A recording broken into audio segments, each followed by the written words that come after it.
श्री हनुमते स्तोत्रम् विनियोगः। अस्य श्री हनुमते स्तोत्र महामन्त्रस्य विभीषण ऋषिः अनुष्टुप् छन्दः।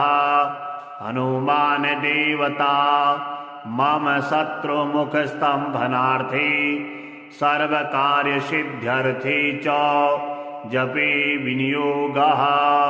ध्यानम् चन्द्राभं चरणारविन्दयुगलं कौपीनमौञ्जीधरम् नाभ्यां वैकटिसूत्रयुक्तवसनं यज्ञोपवीतावृताम् हस्ताभ्यामवलम्ब्य चाञ्जलिमथो हारावलीकुण्डलम्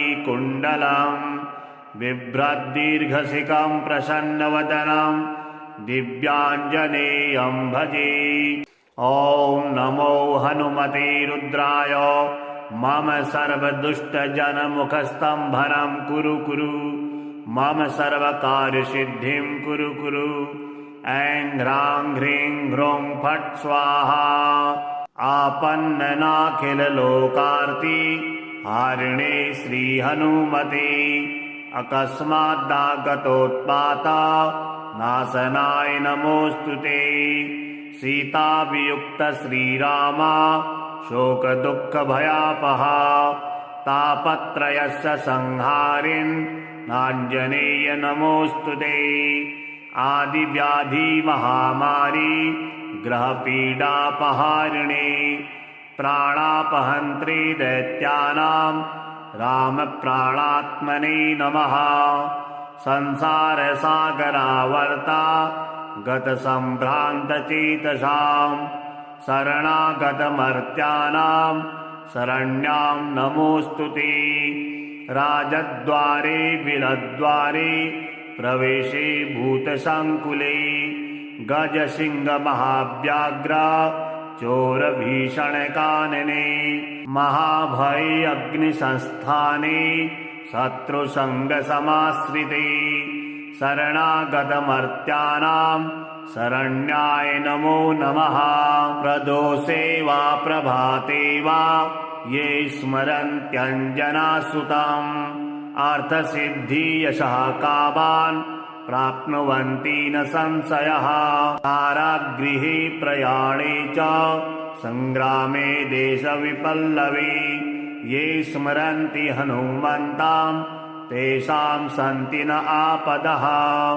वज्रदेहाय कालाग्नि रुद्रायामिततेजसे नमः। प्लवगसैन्यानां प्राणभूतात्मने नमः। दुष्टदैत्यमहादर्प दलनाय महात्मने ब्रह्मास्त्रस्तम्भनायास्मै नमः श्रीरुद्रमूर्तये। जपत्वा स्तोत्रमिदं पुण्यं वसुवारं पठेन्नरः राजस्थाने सभास्थाने वादे प्राप्ते जपे ध्रुवां। विभीषणकृतं स्तोत्रं यः पठेत् प्रयतो नरः सर्वापद्भ्यो विमुच्येत नात्र कार्या विचारणा। ॐ हं हनुमते नमः। ॐ नमो हनुमते रुद्राय मम सर्वदुष्टजनमुखस्तम्भनं कुरु कुरु मम सर्वकार्यसिद्धिं कुरु कुरु। ऐं ह्रां ह्रीं ह्रूं फट् स्वाहा। आपन्ननाखिललोकार्ति हारिणे श्रीहनुमते अकस्मादागतोत्पाता नाशनाय नमोऽस्तुते। सीतावियुक्त श्रीरामा शोकदुःखभयापहा तापत्रयस्य संहारिन् नाञ्जनेय नमोऽस्तुते। आदिव्याधि महामारी ग्रहपीडापहारिणे प्राणापहन्त्री दैत्यानां रामप्राणात्मने नमः। संसारसागरावर्ता गतसम्भ्रान्तचेतसां शरणागतमर्त्यानां शरण्यां नमोऽस्तुते। राजद्वारे विलद्वारे प्रवेशे भूतसङ्कुले गजसिंहमहाव्याघ्र चोरभीषणकानने महाभये अग्निसंस्थाने शत्रुसङ्गसमाश्रिते शरणागतमर्त्यानां शरण्याय नमो नमः। प्रदोषे वा प्रभाते वा ये स्मरन्त्यञ्जनासुतम् अर्थसिद्धियशः कामान् प्राप्नुवन्ति न संशयः।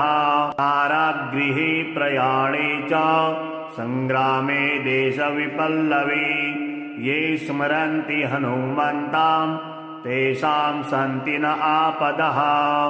वज्रदेहाय कालाग्नि रुद्रायामिततेजसे नमः। प्लवगसैन्यानां प्राणभूतात्मने नमः।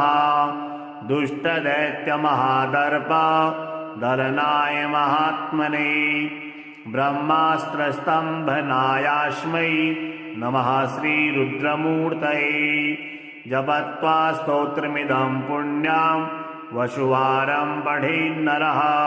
राजस्थाने सभास्थाने वादे प्राप्ते जपेत् ध्रुवां विभीषणकृतं स्तोत्रं यः पठेत् प्रयतो नरः सर्वापद्भ्यो विमुच्येत नात्र कार्या विचारणा। ॐ हं हनुमते नमः। ॐ नमो हनुमते रुद्राय मम सर्वदुष्टजनमुखस्तम्भनं कुरु कुरु मम सर्वकार्यसिद्धिं कुरु कुरु। ऐं ह्रां ह्रीं ह्रूं फट् स्वाहा। आपन्ननाखिललोकार्ति हारिणे श्रीहनुमते अकस्मादागतोत्पात नाशनाय नमोऽस्तु ते। सीताभियुक्त श्रीराम शोकदुःखभयापहा तापत्रयस्य संहारिन् नाञ्जनेय नमोऽस्तु ते। आदिव्याधि महामारी ग्रहपीडापहारिणे प्राणापहन्त्री दैत्यानां रामप्राणात्मने नमः। संसारसागरावर्ता गतसम्भ्रान्तचेतसां शरणागतमर्त्यानां शरण्यां नमोऽस्तु ते।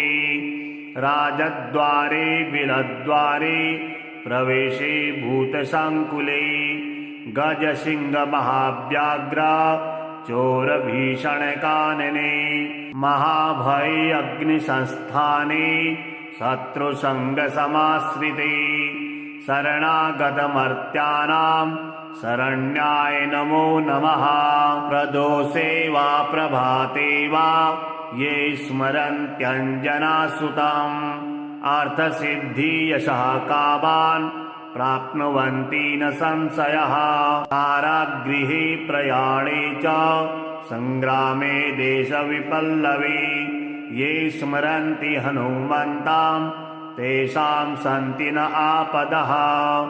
वज्रदेहाय कालाग्नि रुद्रायामिततेजसे नमः। प्लवगसैन्यानां प्राणभूतात्मने नमः। दुष्टदैत्यमहादर्प दलनाय महात्मने ब्रह्मास्त्रस्तम्भनायास्मै नमः श्रीरुद्रमूर्तये। जपत्वा स्तोत्रमिदं पुण्यं वसुवारं पठेन्नरः।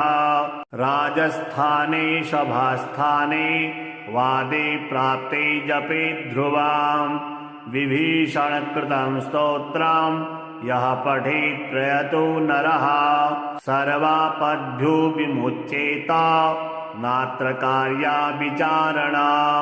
ॐ हं हनुमते नमः।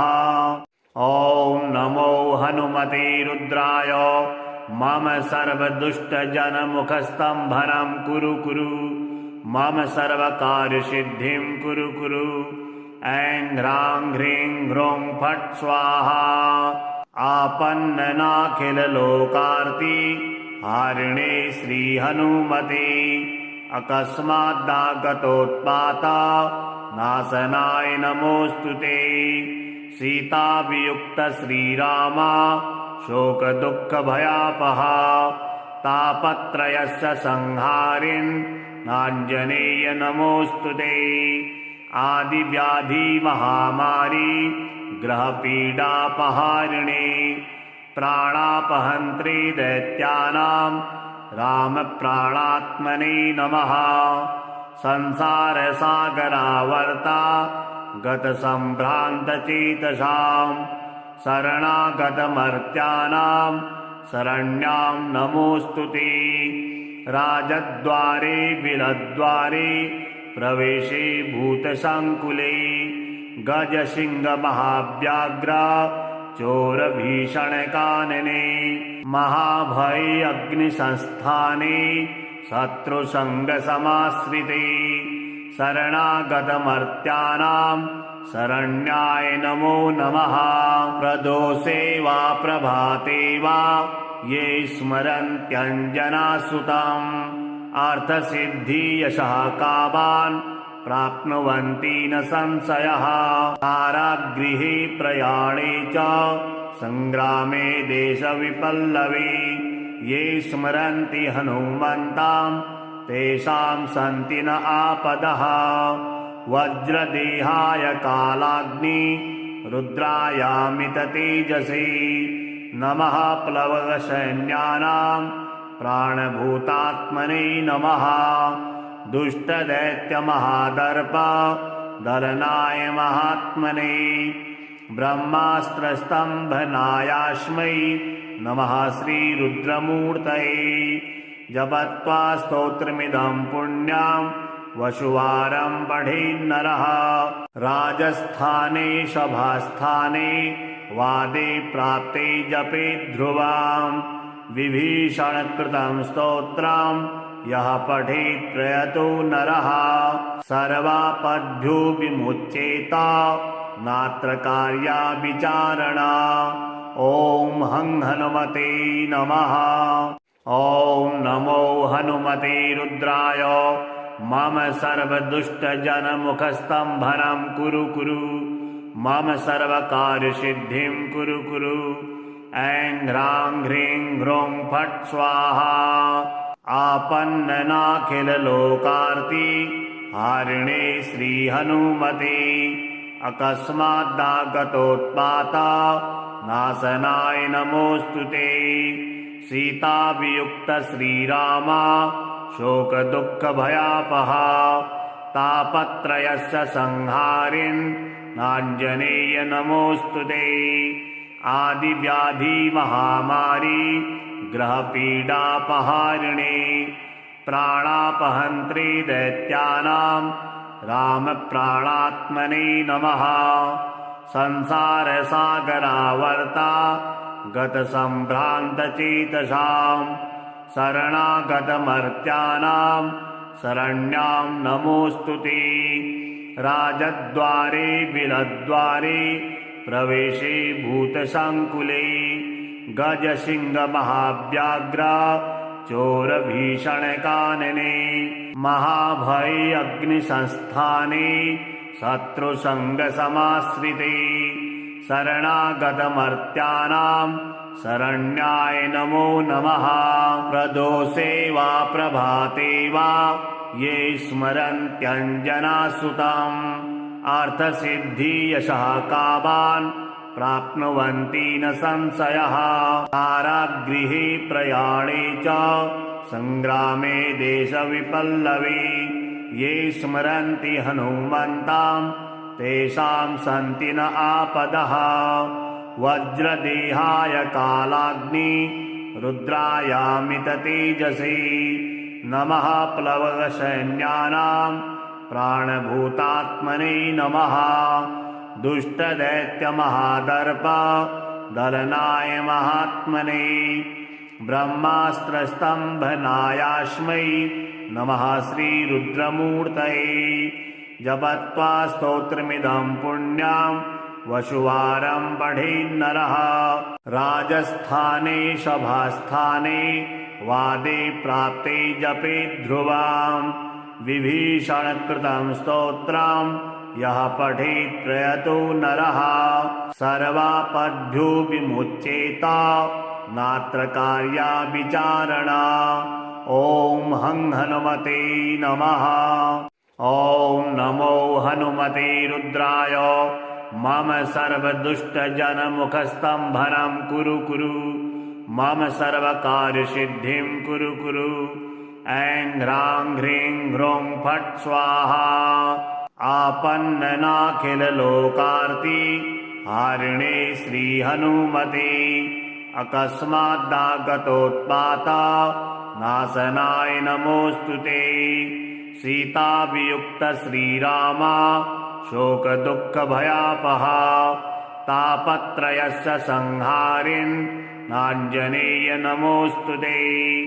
आदिव्याधि महामारी ग्रहपीडापहारिणे प्राणापहन्त्रे दैत्यानां रामप्राणात्मने नमः। संसारसागरावर्ता गतसम्भ्रान्तचेतसां शरणागतमर्त्यानां शरण्यां नमोऽस्तु ते। राजद्वारे विलद्वारे प्रवेशे भूतसङ्कुले गजसिंहमहाव्याघ्र चोरभीषणकानने महाभये अग्निसंस्थाने शत्रुसङ्गसमाश्रिते शरणागतमर्त्यानां शरण्याय नमो नमः। प्रदोषे वा प्रभाते वा ये स्मरन्त्यञ्जनासुतम् अर्थसिद्धियशः कामान् प्राप्नुवन्ति न संशयः। कारागृहे प्रयाणे च सङ्ग्रामे देशविपल्लवे ये स्मरन्ति हनुमन्तां तेषां सन्ति न आपदः। वज्रदेहाय कालाग्नि रुद्रायामिततेजसे नमः। प्लवगसैन्यानां प्राणभूतात्मने नमः। दुष्टदैत्यमहादर्प दलनाय महात्मने ब्रह्मास्त्रस्तम्भनायास्मै नमः श्रीरुद्रमूर्तये। जपत्वा स्तोत्रमिदं पुण्यं वसुवारं पठेन्नरः। राजस्थाने सभास्थाने वादे प्राप्ते जपेत् ध्रुवां विभीषणकृतं स्तोत्रं यः पठेत् प्रयतो नरः सर्वापद्भ्यो विमुच्येत नात्र कार्या विचारणा। ॐ हं हनुमते नमः। ॐ नमो हनुमते रुद्राय। मम सर्वदुष्टजनमुखस्तम्भनं कुरु कुरु।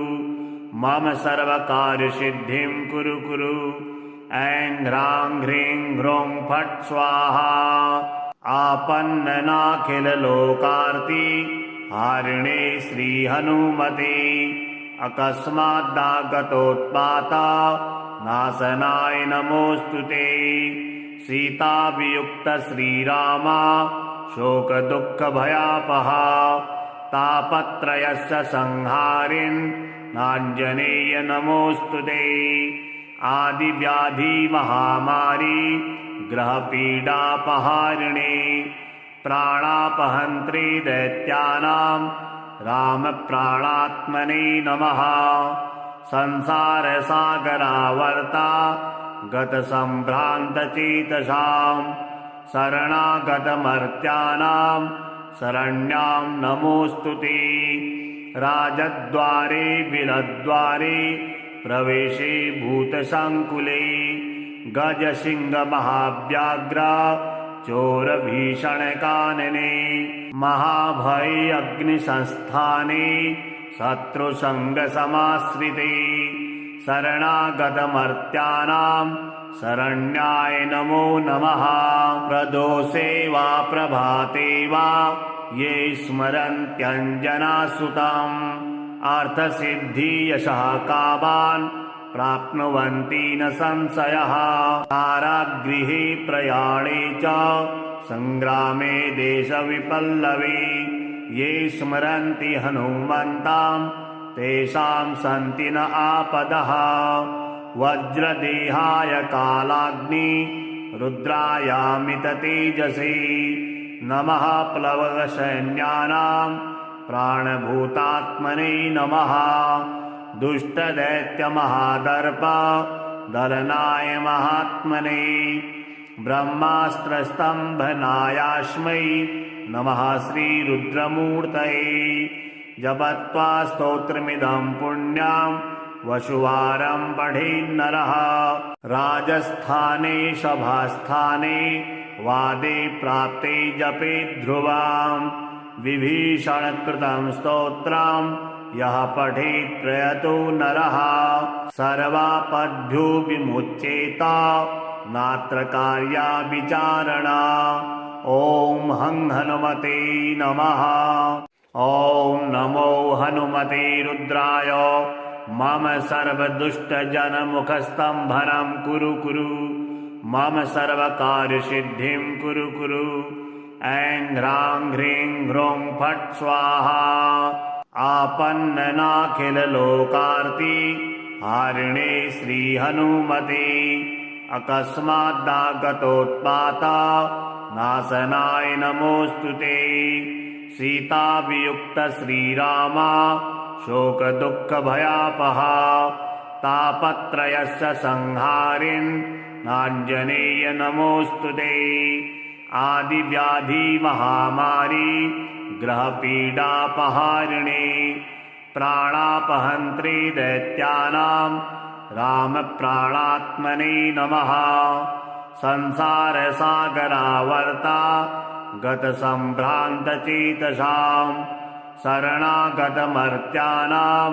शरण्यां नमोऽस्तु ते राजद्वारे विलद्वारे प्रवेशे भूतसङ्कुले गजसिंहमहाव्याघ्र चोरभीषणकानने महाभये अग्निसंस्थाने शत्रुसङ्गसमाश्रिते शरणागतमर्त्यानां शरण्याय नमो नमः प्रदोषे वा प्रभाते वा ये स्मरन्त्यञ्जनासुतम् अर्थसिद्धियशः कामान् प्राप्नुवन्ति न संशयः कारागृहे प्रयाणे च सङ्ग्रामे देशविपल्लवे ये स्मरन्ति हनुमन्तां तेषां सन्ति न आपदः वज्रदेहाय कालाग्नि रुद्रायामिततेजसे नमः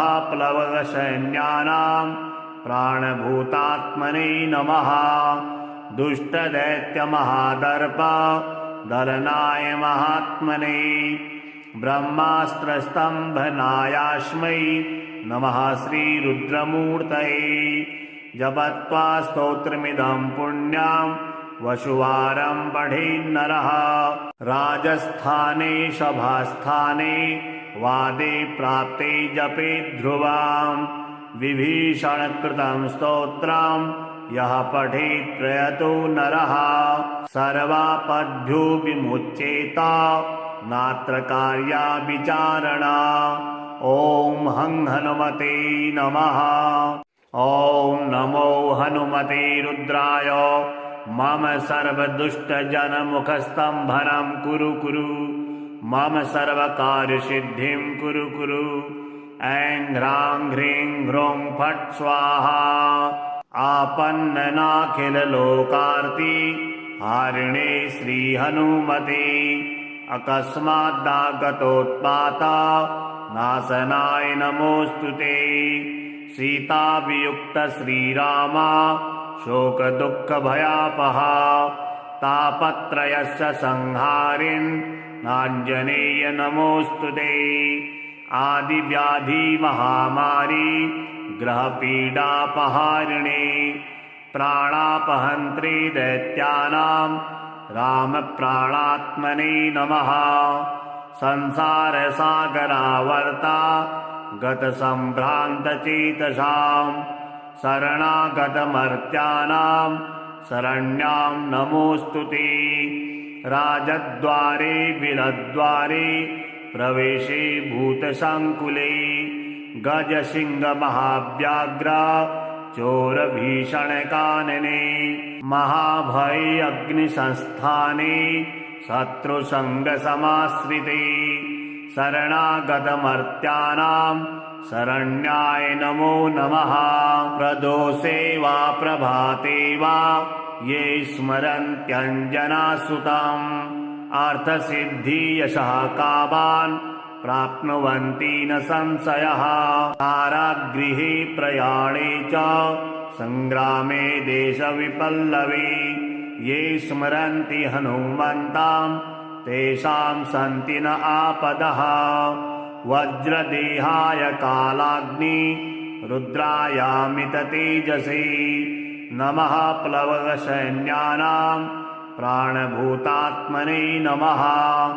दुष्टदैत्यमहादर्प दलनाय महात्मने ब्रह्मास्त्रस्तम्भनायास्मै नमः श्रीरुद्रमूर्तये। जपत्वा स्तोत्रमिदं पुण्यं वसुवारं पठेन्नरः राजस्थाने सभास्थाने वादे प्राप्ते जपे ध्रुवां विभीषणकृतं स्तोत्रं यः पठेत् प्रयतो नरः सर्वापद्भ्यो विमुच्येत नात्र कार्या विचारणा। ॐ हं हनुमते नमः। ॐ नमो हनुमते रुद्राय मम सर्वदुष्टजनमुखस्तम्भनं कुरु कुरु मम सर्वकार्यसिद्धिं कुरु कुरु। ऐं ह्रां ह्रीं ह्रूं फट् स्वाहा।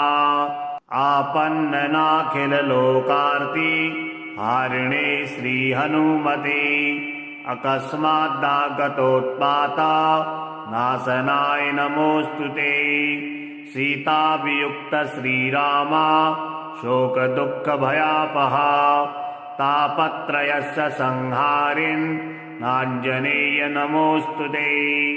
आदिव्याधि महामारी ग्रहपीडापहारिणे प्राणापहन्त्रे दैत्यानां रामप्राणात्मने नमः। संसारसागरावर्ता गतसम्भ्रान्तचेतसां शरणागतमर्त्यानां शरण्यां नमोऽस्तुते। राजद्वारे बिलद्वारे प्रवेशे भूतसङ्कुले गजसिंहमहाव्याघ्र चोरभीषणकानने महाभये अग्निसंस्थाने शत्रुसङ्गसमाश्रिते शरणागतमर्त्यानां शरण्याय नमो नमः। प्रदोषे वा प्रभाते वा ये स्मरन्त्यञ्जनासुतम् अर्थसिद्धियशः कामान् प्राप्नुवन्ति न संशयः। कारागृहे प्रयाणे च सङ्ग्रामे देशविपल्लवे ये स्मरन्ति हनुमन्तां तेषां सन्ति न आपदः। वज्रदेहाय कालाग्नि रुद्रायामिततेजसे नमः। प्लवगसैन्यानां प्राणभूतात्मने नमः। दुष्टदैत्यमहादर्प दलनाय महात्मने ब्रह्मास्त्रस्तम्भनायास्मै नमः श्रीरुद्रमूर्तये। जपत्वा स्तोत्रमिदं पुण्यं वसुवारं पठेन्नरः राजस्थाने सभास्थाने वादे प्राप्ते जपे ध्रुवां विभीषणकृतं स्तोत्रं यः पठेत् प्रयतो नरः सर्वापद्भ्यो विमुच्येत नात्र कार्या विचारणा। ॐ हं हनुमते नमः। ॐ नमो हनुमते रुद्राय मम सर्वदुष्टजनमुखस्तम्भनं कुरु कुरु मम सर्वकार्यसिद्धिं कुरु कुरु। ऐं ह्रां ह्रीं ह्रूं फट् स्वाहा। आपन्ननाखिललोकार्ति हारिणे श्रीहनुमते अकस्मादागतोत्पात नाशनाय नमोऽस्तुते। सीतावियुक्त श्रीराम शोकदुःखभयापहा तापत्रयस्य संहारिन् नाञ्जनेय नमोऽस्तु ते। आदिव्याधि महामारी ग्रहपीडापहारिणे प्राणापहन्त्री दैत्यानां रामप्राणात्मने नमः। संसारसागरावर्ता गतसम्भ्रान्तचेतसां शरणागतमर्त्यानां शरण्यां नमोऽस्तु ते। राजद्वारे विलद्वारे प्रवेशे भूतसङ्कुले गजसिंहमहाव्याघ्र चोरभीषणकानने महाभये अग्निसंस्थाने शत्रुसङ्गसमाश्रिते शरणागतमर्त्यानां शरण्याय नमो नमः। प्रदोषे वा प्रभाते वा ये स्मरन्त्यञ्जनासुतम् अर्थसिद्धियशः कामान् प्राप्नुवन्ति न संशयः। कारागृहे प्रयाणे च सङ्ग्रामे देशविपल्लवे ये स्मरन्ति हनुमन्तां तेषां सन्ति न आपदः। वज्रदेहाय कालाग्नि रुद्रायामिततेजसे नमः। प्लवगसैन्यानां प्राणभूतात्मने नमः। दुष्टदैत्यमहादर्प दलनाय महात्मने ब्रह्मास्त्रस्तम्भनायास्मै नमः श्रीरुद्रमूर्तये। जपत्वा स्तोत्रमिदं पुण्यं वसुवारं पठेन्नरः। राजस्थाने सभास्थाने वादे प्राप्ते जपे ध्रुवां विभीषणकृतं स्तोत्रं यः पठेत् प्रयतो नरः सर्वापद्भ्यो विमुच्येत नात्र कार्या विचारणा। ॐ हं हनुमते नमः।